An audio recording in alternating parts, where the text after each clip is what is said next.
함께 찬송가 198장을 들으시겠습니다.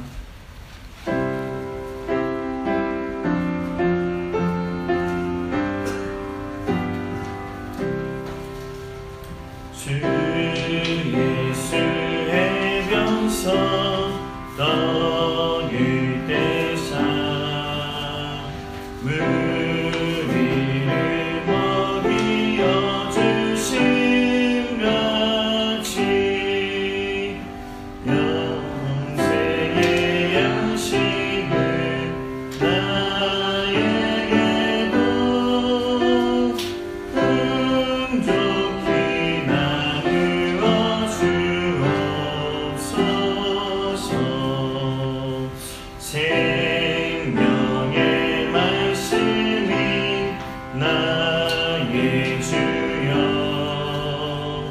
목말라 주님을 찾나이다. 애련소 우리를 먹임같이 갈급한 내 심령 채우소서. 내 주여 진리의 말씀으로 사슬에 얽매인 날 푸시사 내 맘의 평화를 누리도록 영원한 생명을 주옵소서. 성령을 내 맘에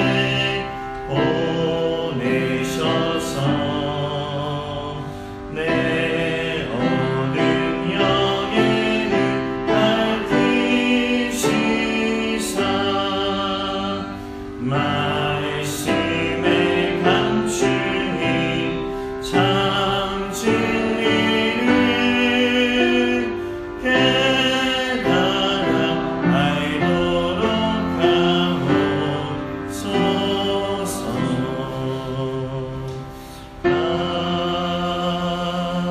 아멘. 이 새벽에 함께 보시는 하나님의 말씀 누가복음 9장 10절부터 27절까지의 말씀입니다. 제자는 기적보다 십자가의 길을 따릅니다. 예수님은 벳세다에까지 따라온 무리에게 하나님 나라를 전하시고 병자를 고치십니다. 날이 저물자 오병이어로 남자 5,000명을 먹이시고 남은 것을 12바구니에 거두는 기적을 행하십니다. 베드로는 예수님을 그리스도라고 고백하고 주님은 제자들에게 고난과 부활에 대해 말씀하십니다. 10절입니다. 사도들이 돌아와 자기들이 행한 모든 것을 예수께 여쭈니 데리시고 따로 벳세다라는 고을로 떠나가셨으나 예수께서 그들을 영접하사 하나님 나라의 일을 위하여 하시며 오고 제자들을 고치시사 날이 저물어가매 12사도가 나와 여짜오되 무리를 보내어 두루 마을과 촌으로 가서 유하며 먹을 것을 얻게 하소서. 우리가 있는 여기는 빈들이니이다. 예수께서 이르시되 너희가 먹을 것을 전하시니 여짜오되 우리에게 떡 5개와 물고기 2마리 맡겼으니 이 모든 사람을 위하여 먹을 것을 사지 아니하고는 할 수 없나이다. 이는 남자가 한 5,000명 되밀어라. 제자들에게 이르시되 때를 지어 한 50명씩 앉히라 하시니 제자들이 이렇게 하여 다 앉히고 예수께서 떡 5개와 물고기 2마리를 가지사 하늘을 우러러 축사하시고 떼어 제자들에게 주어 무리에게 나누어 주게 하시니 먹고 나를 불렀더라. 그 남은 조각을 12바구니에 겁니다. 예수께서 따로 기도하실 때 제자들이 주와 함께 있더니 물어 이르시되 무리가 나를 누구라고 하느냐. 대답하여 이르되 세례요한이라 하고 그러는 엘리야라 그러는 예수 선지자 중에 한 사람이 전할 바나이다. 예수께서 이르시되 너희는 나를 누구라 하느냐. 베드로가 대답하여 이르되 하나님의 그리스도시니이다 하니 여호와사 이 말을 아무에게 베리지 말라 하시고 이르시되 인자가 많은 고난을 받고 장로들과 대제사장들과 서기관들에게 버림받아 죽임을 당하고 제3일에 살아나야 하리라 하시고 또 우리에게 이르시되 아무든지 받아 따라가고자 하는 자기를 부인하고 날마다 제 십자가를 지고 나를 따를 것이라. 누구든지 제 목숨을 구원하고자 하면 잃을 것이요 누구든지 나를 위하여 제 목숨을 잃으면 구원하리라.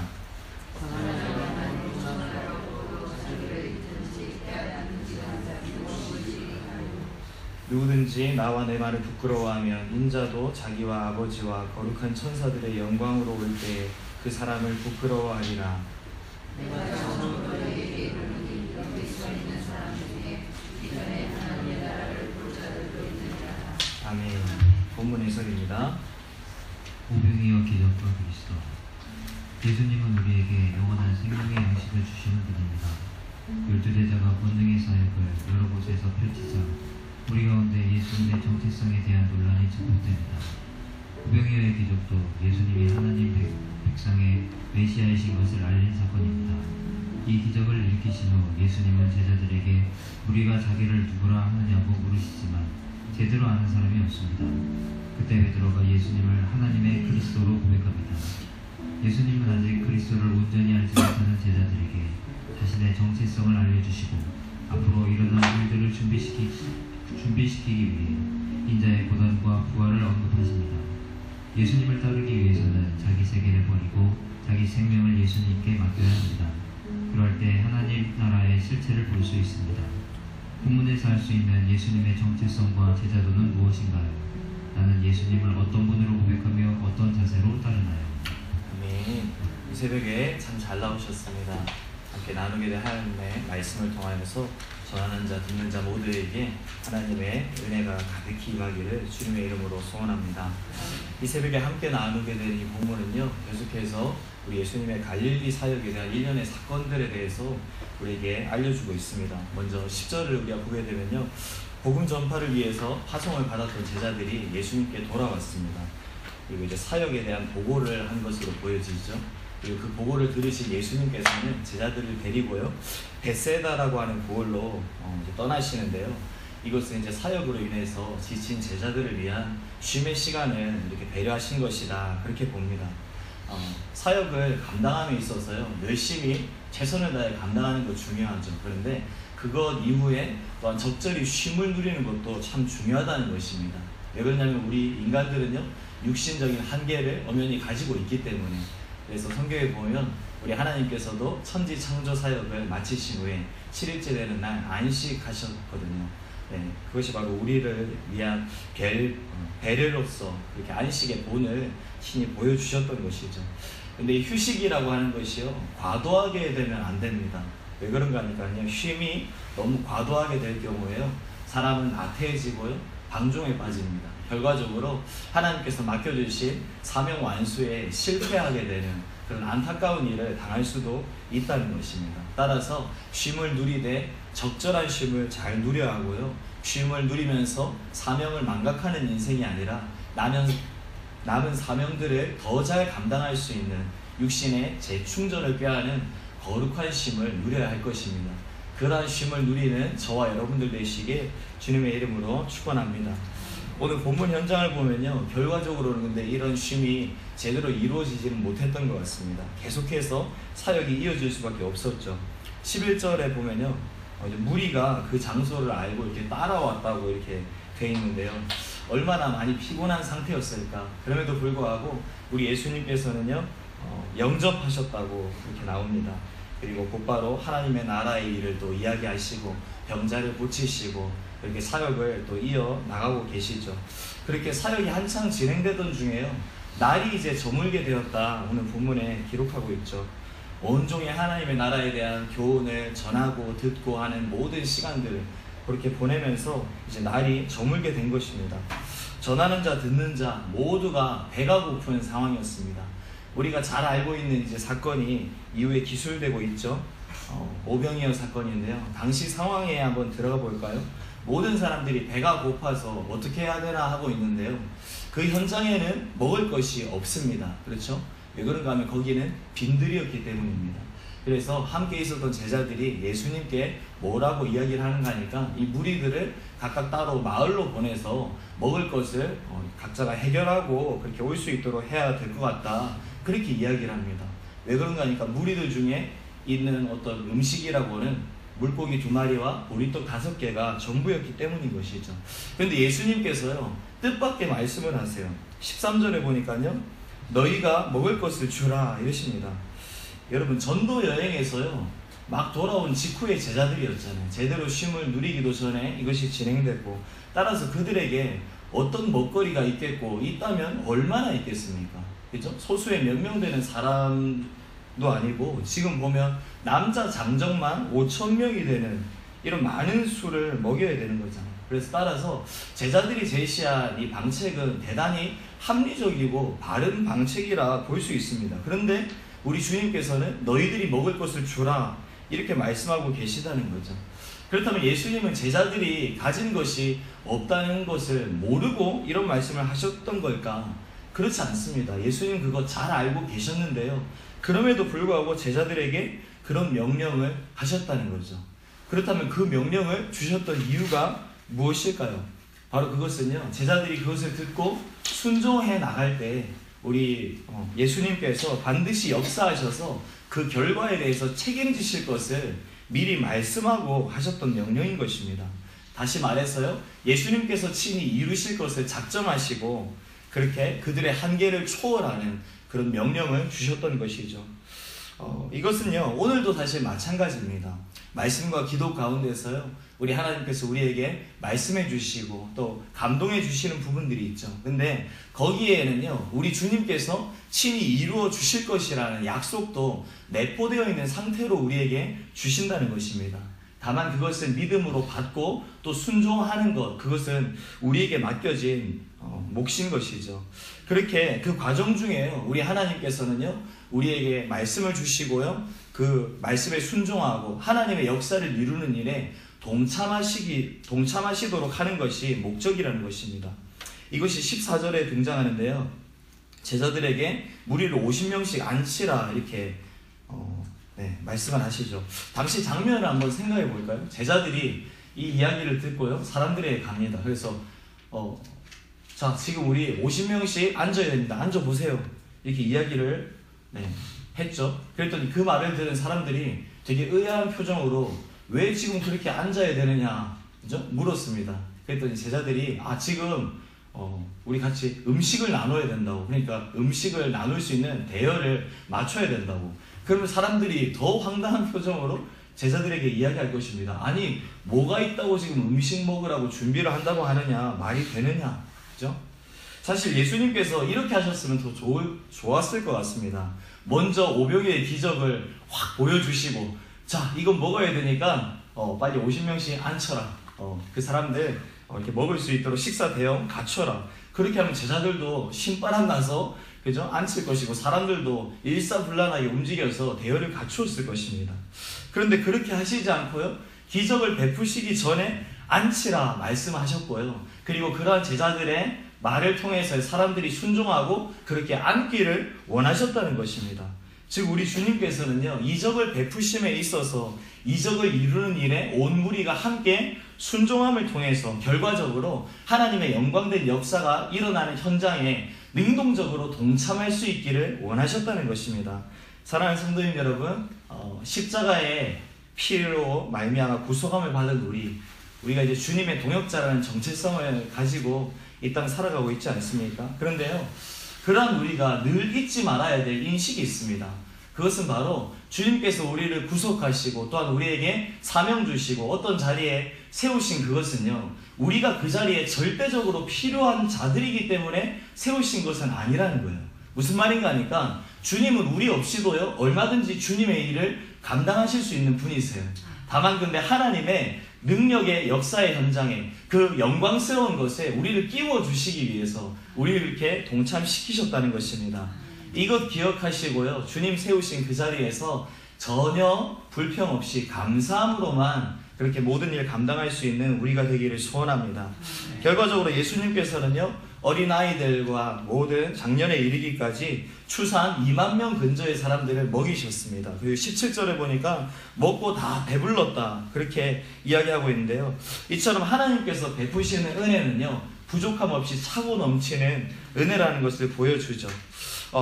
그런데 우리가 오해해서는 안 되는 것이 있습니다. 우리 하나님께서는 우리의 필요를 채워주시는 분이지 우리의 욕심을 채우시는 그런 것에 목적을 둔 분은 아니라는 것이죠. 우리 하나님의 말씀을 가리켜서요, 흔히 우리가 복음이라고 합니다. 복된 소리, 복된 소식, 굿뉴스 이렇게 우리가 또 이야기를 하죠. 이 복음에 대해서 근데 잘못 오해하면서 접근하는 사람들이 또 있다는 거예요. 이 복음을요, 마치 세상에서 자기가 원하는 어떤 물질 번영의 성취 이런 것들과 혼동해서 접근한다는 것이죠.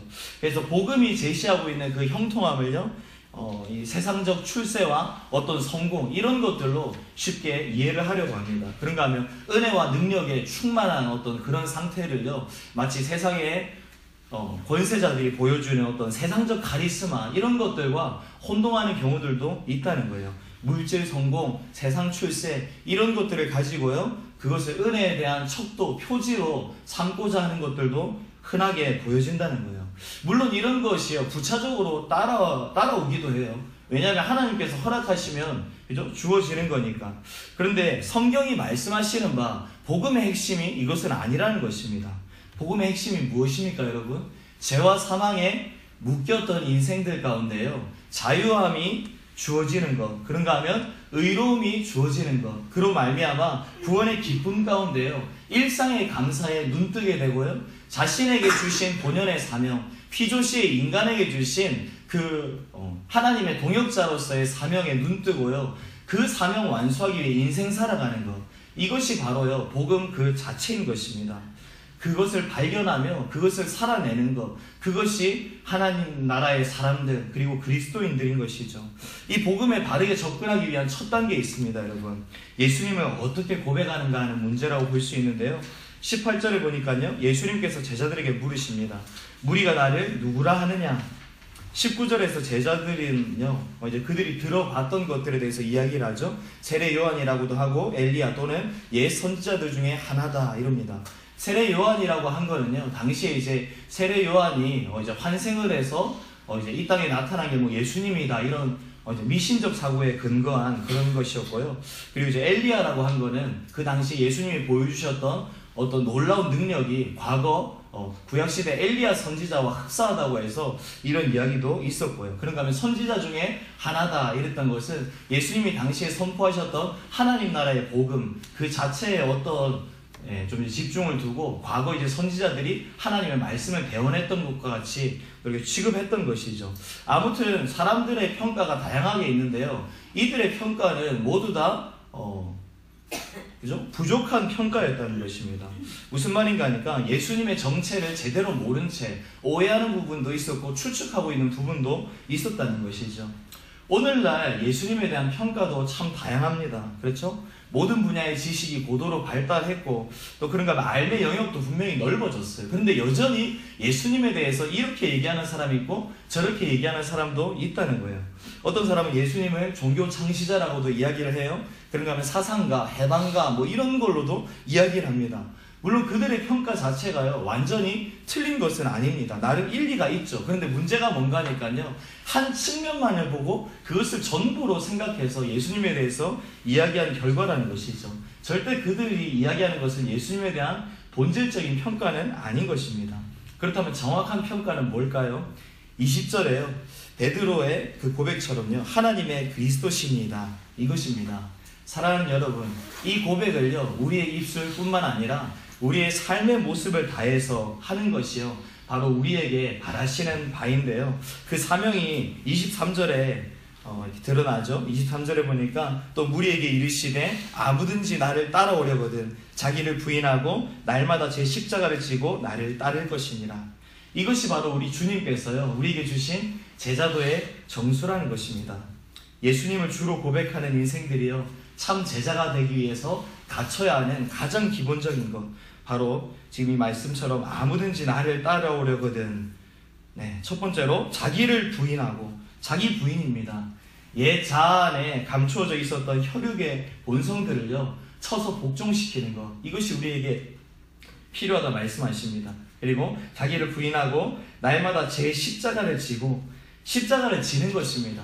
우리 하나님께서 주신 그 사명을 감당하기 위해서요 희생과 노력을 우리가 감수하는 삶을 살아야 한다는 거예요. 그런가 하면 또 그 십자가를 지고 나를 따를 것이니라, 그리스도 예수님을 따르는 것입니다. 그분의 말씀에 순종하고요 그분이 본을 보여주신 그 모습을 동일하게 닮아서 살아가는 것, 그것이 우리에게 요구되어지는 것이죠. 이러한 것들을 감당해야 될 인생들에게요 우리 주님 또 한 가지 대단히 역설적인 말씀을 하십니다. 24절을 우리 한번 같이 읽어보겠습니다. 시작. 누구든지 제 목숨을 구원하고자 하면 잃을 것이요 누구든지 나를 위하여 제 목숨을 잃으면 구원하리라. 아멘. 사랑하는 성도님 여러분, 내 목숨에 집착하는 인생이 되면 안 된다, 그 말씀을 이 새벽에도 우리 주님은 우리를 위해서 하고 계시다는 거예요. 예수 안에서 새 생명이 주어진 너희가 이 땅 살아가는 데 있어서 필요한 모든 것 이미 내가 준비해 뒀으니까 너네들에게 주어진 목숨 부지하는 거에 염려하고 걱정하면서 그것 위해서 살지 마라. 다만 하나님 나라와 그분의 의와 영광을 위해서 살아라. 우리 하나님 말씀하고 계시다는 것입니다. 그렇게 할 때 나머지 다 책임지시겠다고 우리 하나님 말씀하셨던 것이죠. 이 새벽 우리 예수님 앞에서 온전한 제자의 사명을 재확인하는 저와 여러분들 되었으면 좋겠습니다. 그것에 순종과 감사로 동참하는 저와 여러분들이 되셔서 궁극적으로 하나님 나라의 영광 가운데 능히 동참하는 복된 인생들 다 되시길 주님의 이름으로 축원합니다. 잠깐 기도하시겠습니다. 고마우신 하나님 감사를 드립니다. 우리를 선하게 구분하여 주시고 택하여 주시고 주의 몸된 교회로 불러주신 하나님의 놀라운 축복에 감사합니다. 하나님, 우리 인생들을 향한 하나님의 놀라운 뜻이 있기에 우리 인생들을 부르신 줄로 믿습니다. 주여, 이 땅 가운데서 하나님 나라와 의를 위하여서 온전한 제자도의 사명을 잘 감당할 수 있는 우리 모두가 되게 하여 주시옵소서. 우리를 통하여서 이 땅 가운데 살아계신 하나님의 영광이 드러나는 일이 많을 줄로 믿습니다. 하나님의 말씀 가운데 온전한 믿음과 순종으로 반응하여서 하나님 친히 끼워주신 그 일에 함께 들어서 그 무리 안에서 함께 영광을 누리는 복된 인생들 다 되게 하여 주시옵소서.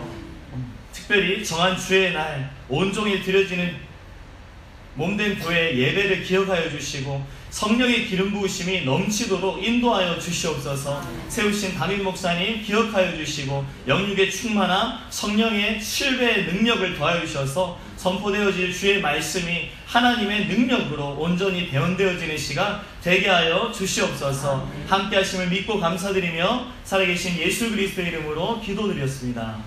아멘. 주 안에 있는 나의 반드시 그리스라 십자가 위를 되나 내 짐을 위험해 주님을 찬송하면서 할렐루야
주여